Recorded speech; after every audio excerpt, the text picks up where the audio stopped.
Deyirlər evdə dəfnə yarpağı və üzəri yandıranda evdə olan cinlər, şeytanlar evdən qaçırlar. Bunların qoxusundan xoşları gəlmir. Caş o tüstüyə qaçsaydılar. Öyle şey yoxdur. Bəzən də olur ki, gedirlər bir falçının yanına, falçı bunlara verir, onu cadurlayır, ged evində yandır, tüstü çıxsın, tüstü ilə səni cadu eləsinlər.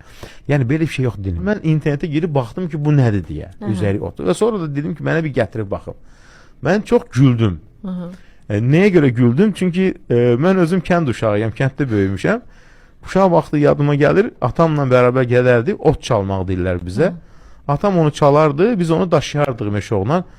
O həmən otuymuş, biz onu inəklərə verən otuymuş o. İnəklər yeyirdi, süd verirdi yəni. Orada başqa bir möcüzə zad yoxdur otda. Nə bilim, nəsə bir övliyanın şəklini qoyulmasında ki, bu məni qoruyacaq. Şəkil səni qorumaz, səni qoruyan Allahdır. Və hətta məsələn, göz muncuğu bağlayır uşağın qoluna ki, qorumaq üçün uşaq gecə yata bilmir.